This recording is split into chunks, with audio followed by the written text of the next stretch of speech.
И след една тренировчица се отправям към едно място, което бях тръгнал преди. Много готино са го направили, но имаше един голям кафяв кучо, който вчера го определихме, че е по-така темпераментен, ако мога да кажа. Някакви котки минават зад мене. А като цяло към живота животинки. Ето къде сега ще пие на кафенцата. Ами, пожелавам на всички, които гледат това видео, приятен ден и ние се отправяме към следващата дестинация. Даже се раздвижи се. Пак се изкачваме на високо. Ма не, тя не е толкова бавна, бе. Момчета, виждате ли там през прозорчето, погледнете. Не може да я видят. Айде, потегляме. Намираме се на Петротон, паралия Петротон. Днеска пак мелтеми, като всеки ден. Днеска е по-силничко. Тук сме отвъд планината. Тук е каменист брега. То е много откъснато плажче, където идват хора да си починат след някакви хайкинг activities. Видяхме тук едни хора дойдоха да хапнат и да пинат кафеница, след като са катерили. Ето го и дъното с обли камъчета и вътре стават по-големи камъните. Но тук хора, които обичат да се гмуркат, идват. Чао, чао, чао!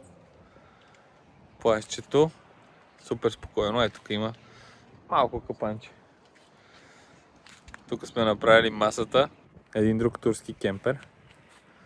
Но днеска мислиме тук да се подвизаваме. То си става традиция да снимаме празна маса, после пълна маса. Узо, ядене, салати, риган и гледчицата. Не всичко е Инстаграм. Пълно е с мухи, така правим, ама знаете как е. На къмпинг. The next day. Добро утро от Петрота. С кафенцето. Ето е за тези гледки сутринта, рано. Много се кефя.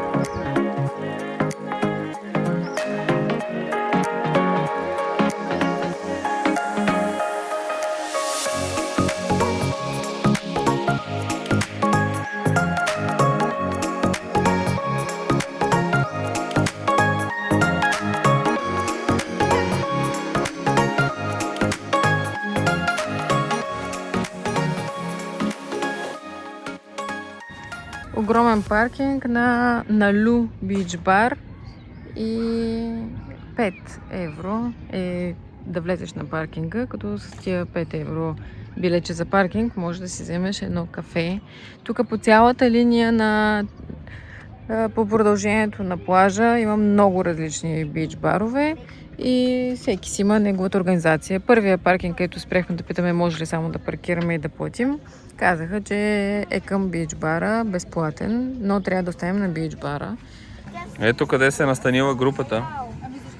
Сега ще отида да ви покажа плащето. Много интересна концепция. За първи път ми се случва да ме посреща хостеса на бич бар. Да ти каже на къде да седнеш. Явно вече нещата скелват. Повишават се. Сега ще снимаме плащето.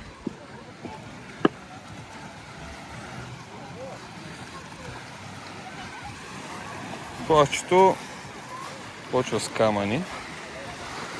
Тук на тая алейка има доста бич барове. И към всеки бич бар, от другата страна на улицата, тя е еднопосочна, когато дойдохме, много тясна уличка, си има паркинг. Така, в началото има камъни, дребни, ситни. Най-вероятно навътре става пясък, но не е доказано. Като влеземе ще ви кажем. Иначе плащето изглежда много така. Не е много дълга ивицата, но за сметка на това яко чадъри. Айде на пиле клуб сандвич. Доста добре изглежда с нов вид картофки. Колко? 8,59 евро някъде. 9,50. 9,50. и плодова салатка на плащето на Бич Бар Ноу.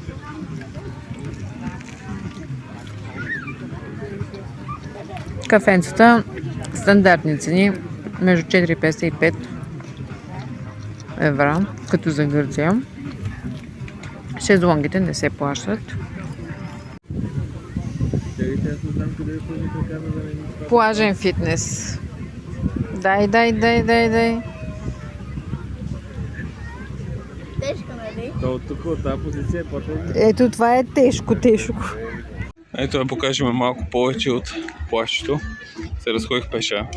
Ма яко бич барове. И са направили улиците еднопосочни. Отидох в шачката да проверя дали ще може да излезем с голямото возило и от как трябва да подходиме. Има си между бич баровете свободна зона. Някакви хора си седат. Обаче има яко народ. Тук е концентрация. Може би хората от Александрополи идват тук на плаж, защото е близичко и няма... На Александрополи плажа е доста така минимален. Нашето плажче. Към плажчето има и паркинг, който струва 5 евро, който ти дават билетче, което после ти правят отстъпка от сметката. Тоест ти тия 5 евро, където си ги дава за паркинга, всъщност може да си ги изконсумираш. Реално паркинга излиза безплатен, ако консумираш в това заведение. Така са измислили някаква, бих казал, добра схема. Тук има водни колела под наем, банани и всякакви там понички и други сладки неща за возене във водата. Тук има даже ентусиасти волейбол, че си цъкат. Доста е топло. Може би над 35 градуса. А водичката обаче е студена. Установяваме, че насам морето е по-хладно. Ето е тук уличката, по която дойдохме. Еднопосочна. О, пловците, вие се завърнахте от морето. Тати ми мяташе. Мяташе ли ви? Да. И, добре ли се? Нагълтахте ли се? Само Юляне един път. Ама то не е от мятането, а от плуването му. Разредил е стомашните сокове. Да. И какво е вътре? Опишете. Значи тук като влизаш 2 метра камъчета. около 2 метра малки ситни камъчета, след тях е само пясък. Ама наистина само пясък, ситен, мек. Водата е чиста. И рибки сте има видели? Рибки, такива рибки цветни. Какви бяха? Сърделици, пура, лаврак. Що не наловихте за Бобчета. вече? Попчета. Не ги да разбираме ние. Ние повече поядане сме. Така. Еми, супер. Аз тук днеска не мисля да влизам. Имаше хубава Обаче добивам информация. Даже да направим после пак влизане. Еми да, то сега се затопли съвсем. Сега се затопли. А на излизане, понеже бяхме малко по-дълбоко, за да не си удрят краката, на излизане водата тук става супер топла. Супер чай. На излизането. Че. Там 2 метра такова. Плажа е пълен на макс. Ето я табелката на Александрополис. Това е Александрополис. То е било Полис едно време. Да. От град. Нали? Влязохме. Да видим къде ще останем сега. Иван го измислил. Това коментираме, че скоро в София не сме попадали даже в такова задръстване, което се разиграва тук. Като че ли, освен че е събота вечер, има и някакво събитие на стадиона и много хора чакат отпред пред него. Мина и линейка и си е много пълно. И накрая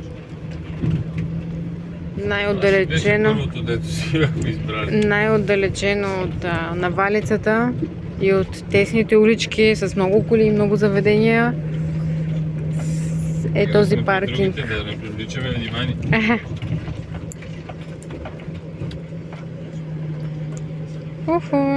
Ще има да си походим пеша, да слегне храната. Иван вика, ще изразходим калориите, които ще навлечем в телата си. Давай да се засилваме, защото няма време. Да, то сега и търсенето на заведение може да е предизвикателство. Пълен е града, просто пръска по шевовете. Сега ще ви разведем изнощен Александрополи. И след като се напръскахме с алтан, защото хвърчат всякакви такива комари. Его едно Майнкрафт момче. Айде, обръщам камерата и ви показвам града. Много ми харесва логото на това Джо кафене.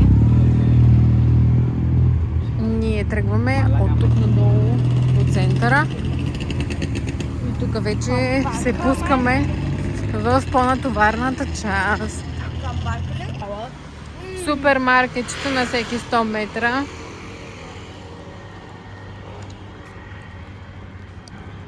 Тук в града има и масутис и склавенитис. Ти както ходи, аз качвам другия. По велоалеята, За погледни. една минута. Току-що прочетохме, че Александрополис се намира на 33 км от турската граница. Над 50 хиляди. Над 50 хиляди жителя. Има много български жители. Има и много турски граждани. И има си пристанище, има си летище. И е доста развит град. И има връзка с кои острови, с кои гръцки острови има връзка с фериботи. Самотракия. Самотраки и Другия не го знам. Лимнос. Да. Той има и фонтан. Ето го фара.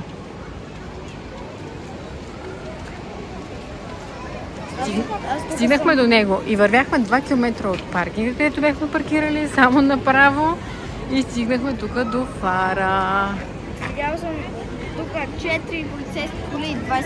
Ето я крайбрежната. Сега трябва да я обходим. Страхотно изглежда. Те там, те неща. Най-накрая стигнахме къде, Петя? На фара. На фара. Крайбрежната улица на Александрополис. Ма тук като гледам колко народ има, това все едно е лятото на морето.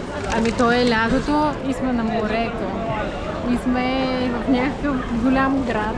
Много ми е интересно, винаги изгубваме Юлиан. Ето го там. Да. Той отдалеч, защото много се окапал да не му личи колко се омазал с сладолет. Обаче тук са направили фонтани и яко народ. Да. И тя е и пешеходна. Е супер. А гледай тук какво има долу. Мале. Внимай, че има някакви кабели да настъпиш. Стой тук.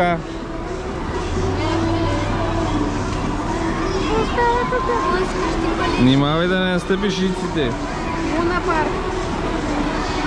Виж, свети. От време на време пресветва фара. Да. Той не е много от време на време, си направо на всеки 5 секунди, където гледам. Много е готино. Да. Яко. Μόλις νυχτώσει και το όνειρο πάλι αλήθεια θα σώσει, θα είμαι κοντά σου.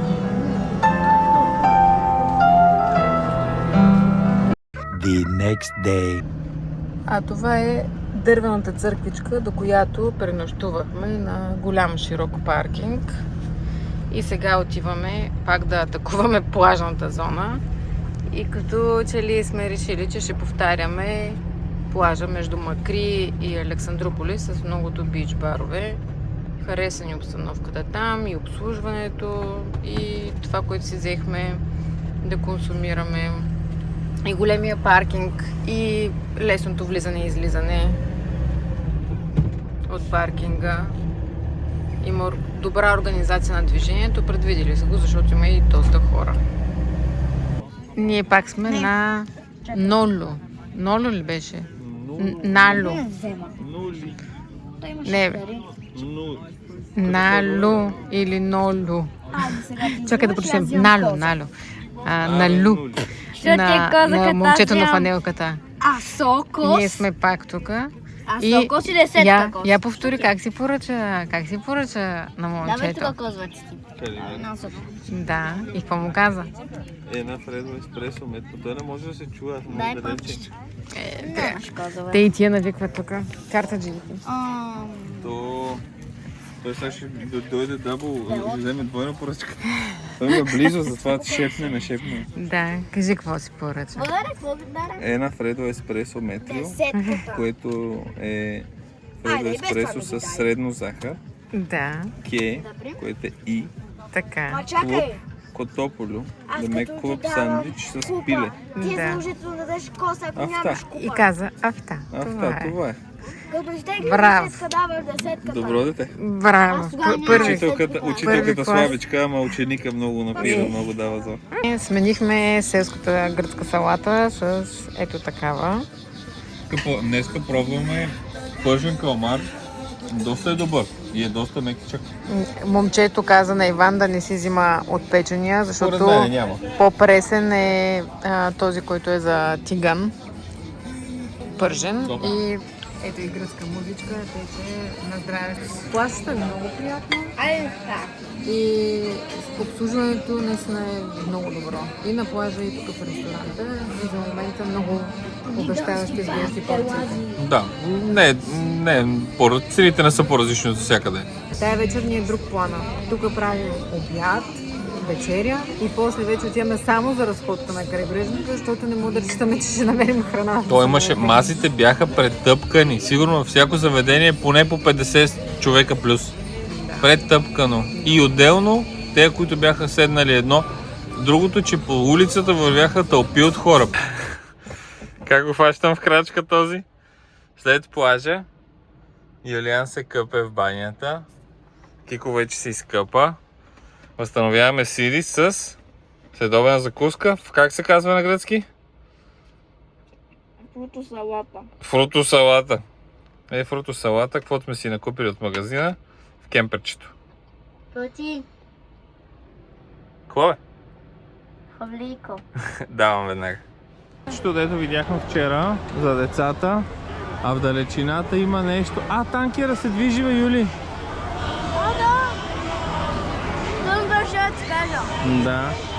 А там долу има някакво друго нещо, не мога да разбера. Сцена се едно, може и да пеят.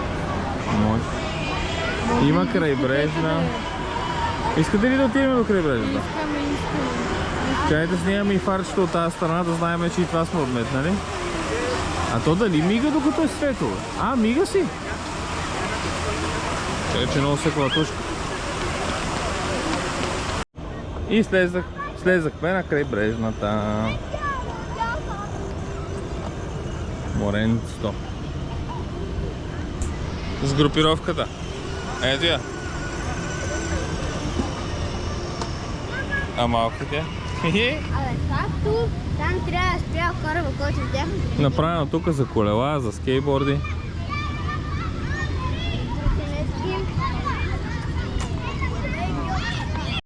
Стигнахме до едно събитие и още чудиме какво е. Тук точно до плажа.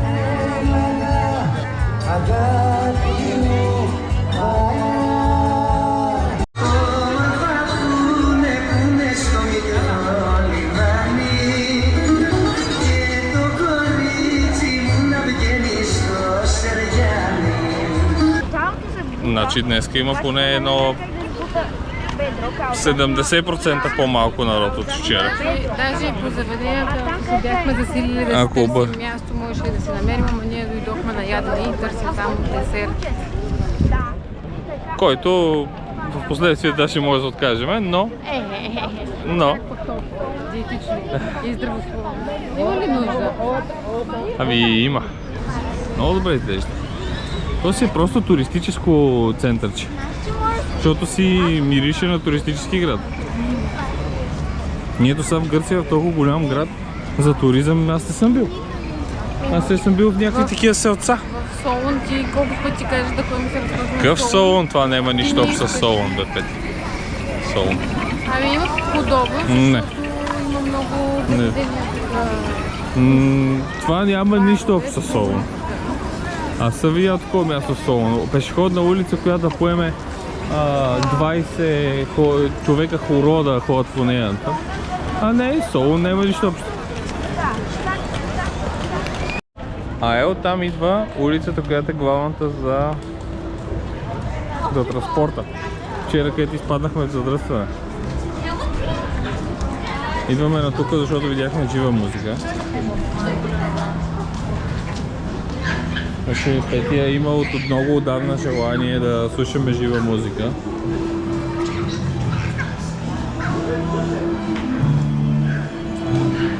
Да видим.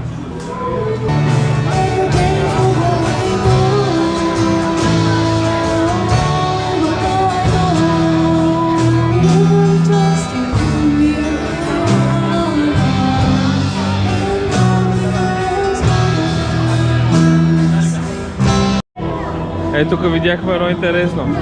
Пинокио. Искам да снимам интериора обаче. Мега якото. И предлагат салата. The next day. За първи път минаваме през тази граница. Капитан Петко Войвода. Защото сега искаме да стигнем до Казанлък. Ето тук, между една вишна и една джанка, сме паркирали бушчето. Ето и от Орлов поглед. Ето ни. Къде си, бе, Ванчи? Не знам, доведоха ме тук в един... Заврян Зет. Виждате ли Заврян Зет? Момчета в в един Казанлък. провинциален град. Най-хубавия. Аз съм в провинцията в момента. Значи, особено в момента след празника на Роза, той е пълен със седя и е китки навсякъде, мириша на липа, защото Казанлък е града на липата. Те така казват и за Стара Загора, ама аз не съм убедена. Много е хубаво. Излъчва жека. Ама нещо и ние сме много хубави. Да, отиваме да празнуваме, че ще остарявам. На бял фон. Не се празнува 40 години, отиваме да хапнем и пинем един Чай ден да се по-рано. види джудженцето. Джудженцето като. Елате да видите Казанлък, много хубав град. Много хубав град Казанлък. И хубави хора от Казанлък. Ето я. Облекла си абитуренската рока. Върнах се в училище. Това е по професионална природо-математическа гимназия. Не е професионална. Природо-математическа гимназия. Не, те са две пъта. то За съжаление. може вече и да е професионална. Професионална природо-математическа гимназия. Новото П ми е ново. Второто П ми е ново, трябва да проверя. Те преди 9 септември. 73-та преди Христа.